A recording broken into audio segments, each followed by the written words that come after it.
As you saw the title of this video, Gen Z is not stupid, and maybe the boomers or the millennials or Gen X talk about Gen Z like we're the lazy generation and we're the spoiled ones, but I don't think so. And today I have three arguments I want to make, or just in general three trends I've seen online and just in the society that I think are worth mentioning, and also they provide us with some evidence that Gen Z, which includes me, is not as stupid as people think and not as lazy or uninterested as people think, or entitled, whatever it might be that you hear nowadays. So first of all, Gen Z doesn't want to work, Gen Z is lazy, Gen Z just doesn't give a shit about anything in the society. I think it's very false. I think Gen Z is very caring.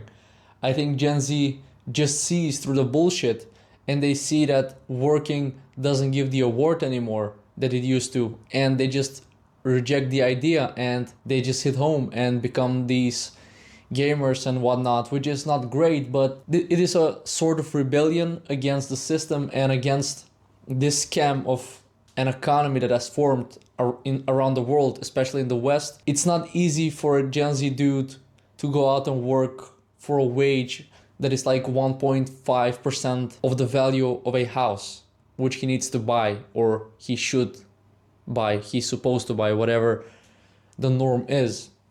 So this is the first argument. Gen Z just saw through the bullshit.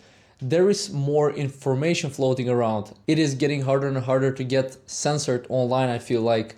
And Gen Z just gets more information. They know a lot more about the world in their 20s than people 50 years ago could know about the world in their 20s. We're more educated. We're more open-minded. We understand issues a lot better, I feel like. We're really seeing it through a lens that other generations didn't. And I don't think it's their fault, or I don't think we're just the special ones or something. I just think that the technological advancements gave rise to a mindset and gave rise to a way of thinking that other generations couldn't really afford to have. And we have it. Gen Z has it, and they see that things in this economy, in this world in general, in the society are not going well. So that is why you have this situation where Gen Z rejects modern ideas or traditional ways of earning money or traditional way of living, you could say, even though I think a lot of segments of traditional way of living are actually good. And Gen Z doesn't really want to reject everything or something. We are not willing to rewrite the world or something. We just think that what people used to get by working a normal job is just not the same. The reward has been reduced to a small fraction of what it used to be. And that is why a good amount of Gen Z population reject working a 9 to 5 and look for alternative ways. I don't think we're lazy. I don't think there is no interest, there is no ambition or motivation to work. I just think that Gen Z, including many people that I know personally, just try to find different ways of earning money because they understand that the traditional way has become a dying breed, and they just have to find another way to earn money and sustain themselves to be able to compete in this world that is getting harder and harder to compete in. So these are some general thoughts.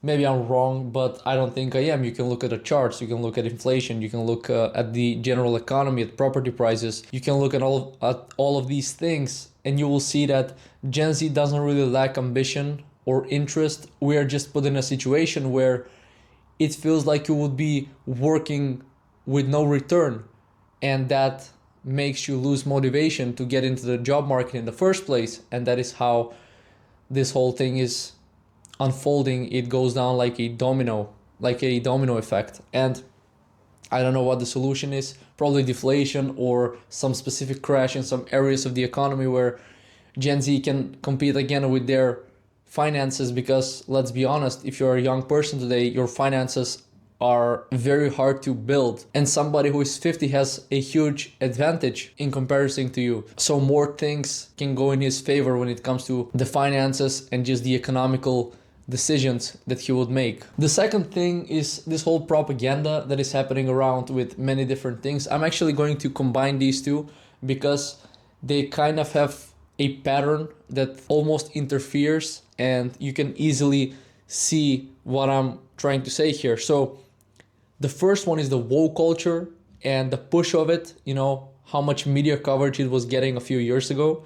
And people think that Gen Z forgot, or a good amount of Gen Z didn't forget. Like, we still know, we still remember how much this whole bullshit with the woke culture was being pushed around, and how much of this inclusiveness in the society was pushed. And we called it bullshit, we knew. And now what is happening, I think, is another cycle where AI is taking over and woke culture is moving aside. I think right now with AI, it's the same thing. AI is being hammered and pushed in every corner of every economy, of every industry, of every society. And I think it's ridiculous.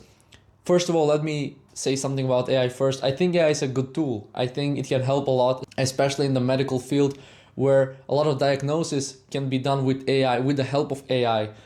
There are so many benefits of AI. I understand how much it can accelerate productivity and efficiency and time management. I am all in to implement AI where it needs to be implemented. But AI feels like it's getting hammered everywhere. And if you look at the background, why is it getting hammered everywhere? You understand that big corporations and big individuals around the world, the rich elite, has invested over $600 billion in 2025 into AI. So of course, it's not really weird to say that they want some return. They want to see an ROI, a high ROI on their investment, just like you would want to see a high ROI on your Bitcoin or on your S&P 500 investment. You would like to see some returns, but you're seeking for like 500, maybe €1,000 return, and then you'll be like happy. But they look for billions, and to earn billions and to make an investment be worth it, when you invest billions, you have to move a whole chunk of the economy. You have to literally reinvent industries so that your money actually make money, because the way it is right now, AI is not really capable of moving mountains so quickly without it being pushed in every corner of any industry, just like I said, of the whole society. Because if AI got organically introduced in our society, I think the growth would have been a lot slower and things would have unfolded one by one. But now it feels like every tech company,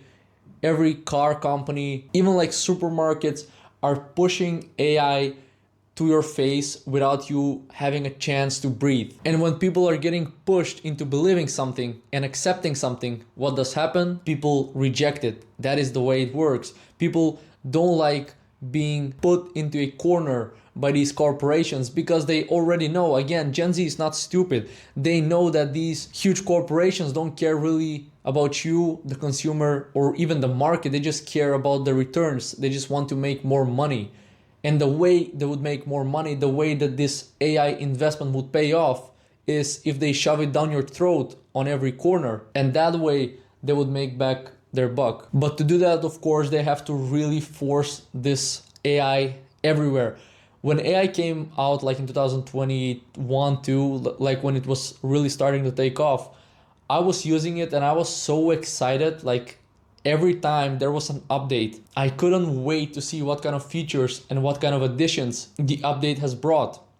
I was so happy. I was so like organically happy to see what this technology is capable of doing and what this technology would be capable of doing in the future. But right now, I got so fed up with AI. I got actively pushed in this corner so much for so long. At this point, I'm so fed up with AI that I don't even want to see what is happening. And I feel like I want this to slow down. I actually want some kind of despiraling where AI actually takes a step back. But of course, it's not gonna happen, because billionaires and big corporations have invested literal billions, hundreds of billions of dollars in this industry. And they want to see growth. And if they want to see growth, AI has to be at every corner, everywhere. That is what you have to understand. Again, how does this connect with Gen Z, and why did I mention AI and woke culture when I was talking about Gen Z? Because Gen Z senses the bullshit very quickly. They understand what is happening here. And that is why this happened when this guy got booed off the stage. Artificial intelligence. Interesting. It will touch every profession, every classroom, every hospital, every laboratory, every person, and every relationship you have. I know what many of you are feeling about that. I can hear you. There is a fear We do not know the precise contours of what this transformation will look like. Choose a diversity of perspectives, including, let me add, and if you'd let me make this point, please.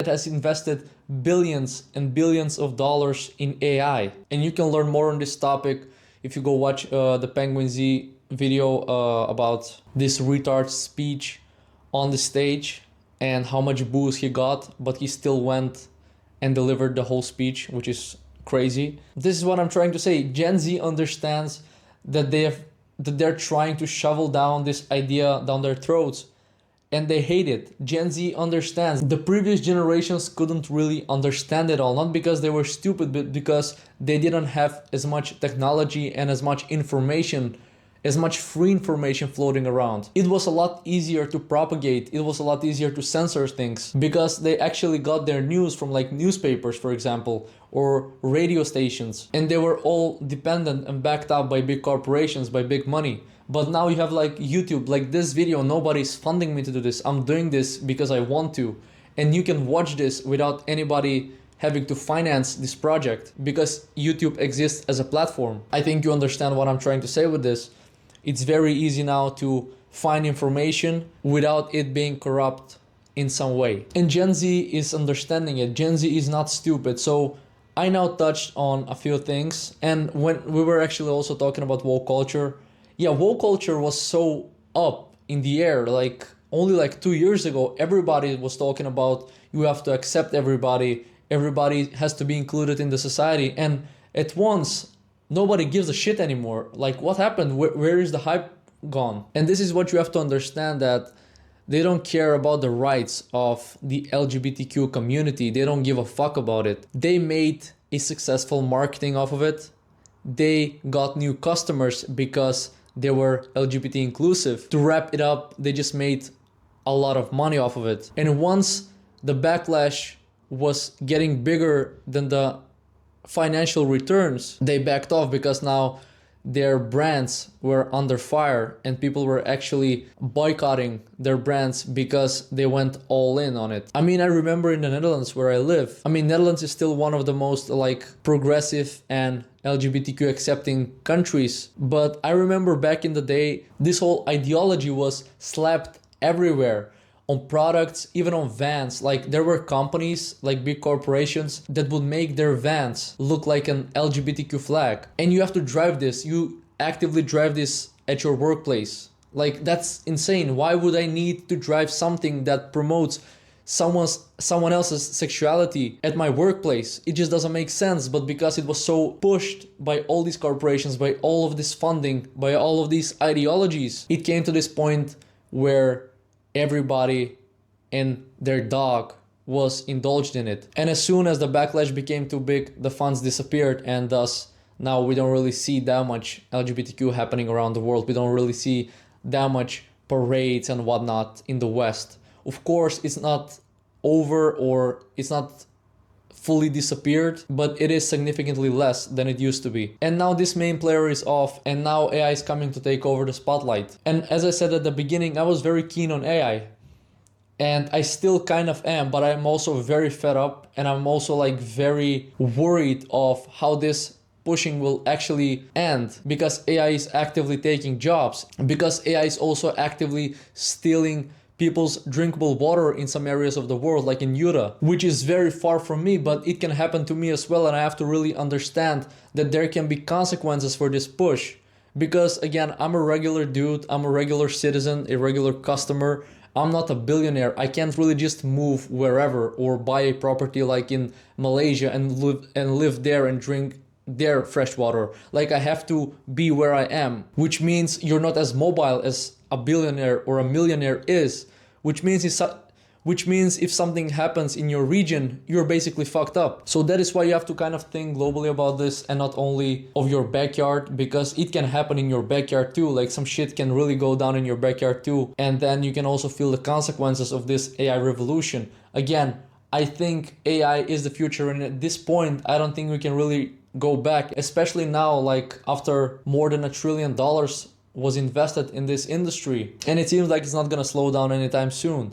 So you can't really rebel against it, I would say, because there is no way you can as an individual. But I think you should try to be careful with how you use it and how much you use it, because you have a brain, don't forget it. Like, try to use your brain sometimes as well for the things that are obviously possible, of the things that your brain is capable of doing, which was only a few years ago, but everybody almost forgot about it. I mean, think about back in the day when you actually had to write your own essays for school, for your projects. Like, you actually had to sit down and like use your brain to write down words, to write down sentences that would form an essay. Like, you couldn't just ask ChatGPT or Grok or fucking Cloud to do it for you. So that is what I'm trying to say, like, try utilizing your brain, because if you don't use it, it's like a muscle, it's eventually gonna become weak, and then you will lose other skills like maybe critical thinking and some other forms of cognitive functioning. And you don't want to become this guy, I think, so be cautious. So yeah, man, I think I said it all. I went all over the place in this video, but my main point is that Gen Z is not stupid, Gen Z is not lazy, Gen Z is not unambitious or uninterested in this society and in this system.